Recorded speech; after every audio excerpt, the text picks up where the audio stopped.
Greetings YouTube, Joe here with Culination Media, and welcome back to another episode of Pokemon XD Gale of Darkness. This is episode number 111.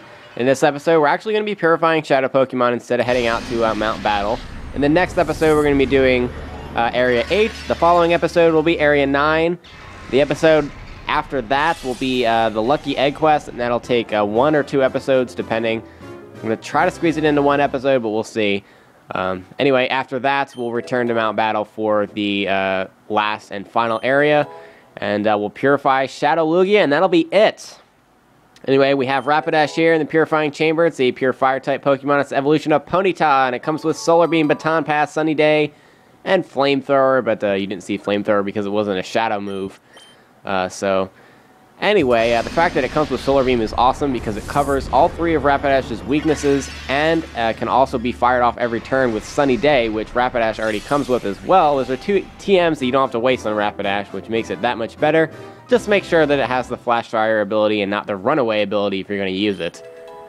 Alright, Mccargo, the Fire and Rock type evolution of Slugma, comes with Heat Wave, which is an awesome move, but this is a crappy Pokemon, so I suggest not using Mccargo. Because he has a quadruple weakness to water and ground. He's slow as crap. His attack stats aren't that great. I mean, come on. Alright.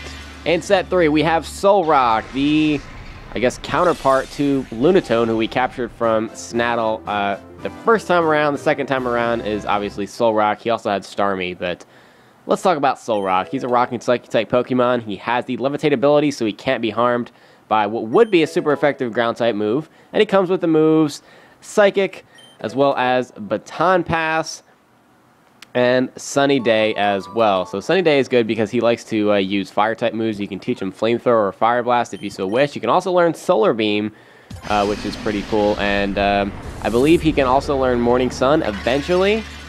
Morning Sun will actually recover more HP in the sunlight, so it works out. Alright, moving on. Hitmonchan, which I think is the best out of all 3 of the Hitmon brothers. It's a pure fighting type Pokemon. It's the evolution of Tyrogue. And this one's going to come with Mega Punch. It also comes with Sky Uppercut. I don't know if that's going to be included because I don't know if it was a Shadow move. No, it is not. Helping Hand is the other one. So I suggest holding on to Sky Uppercut. It's a great move. Do not teach Hitmonchan Ice Punch, Thunder Punch, or Fire Punch in this game because those are all special attack moves, and Hitmonchan's special attack is awful. Instead, teach him Rock Tomb. It helps him deal with those pesky flying types. Alright, so Hitmonlee here. It's the other Hitmon brother that we can capture in this game. Hitmontop was a Shadow Pokemon in Coliseum. High Jump Kick, which is Hitmonlee's signature move. It's a great move, honestly. Refresh, and it's going to be one more because he also had Shadow Half. Mind Reader. So if you want to keep Mind Reader on Hitmonlee, I suggest teaching it Dynamic Punch. I don't know how Hitmonlee can actually learn Dynamic Punch. It might be an egg move, so you might have to breed him. Moving on, yet again, set number 6. We have Kangaskhan here, the pure normal type Pokemon. This Pokemon should be just pure creepy type, because when you breed it, it hatches from its egg with a baby in its pouch. At literally 0.01 seconds old, it already has offspring. Kind of weird, but actually no, it's really weird. But let's try not to judge Kangaskhan there. We have Earthquake, which is a great move for Kangaskhan to have because he has a fantastic physical attack.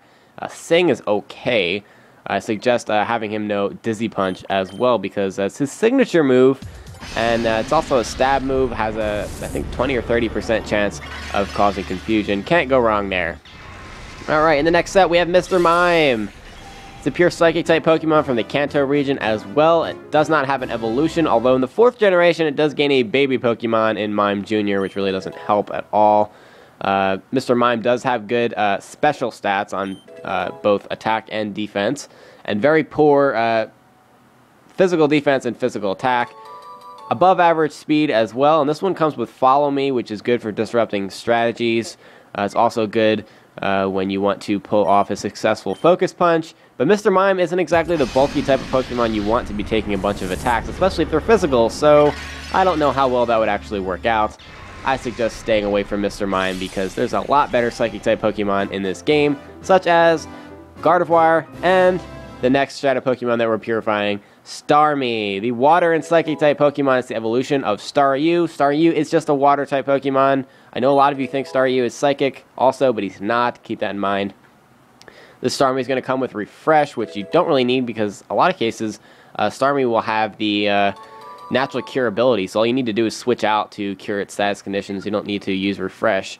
This Starmie also comes with Ice Beam, which is awesome because most of the time you have to waste a TM for Ice Beam on water type Pokemon that aren't also ice types in order to learn Ice Beam. In this case, you do not. I also suggest making sure that Starmie knows Psychic and some type of powerful water type move like Surf or Hydro Pump. Alright, Manectric. It's going to come with Thunder and Refresh, which I suggest getting rid of.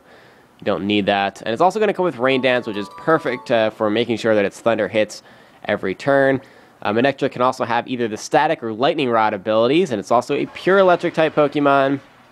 It's one of the better Electric type Pokemon in the game, although it is pretty fragile.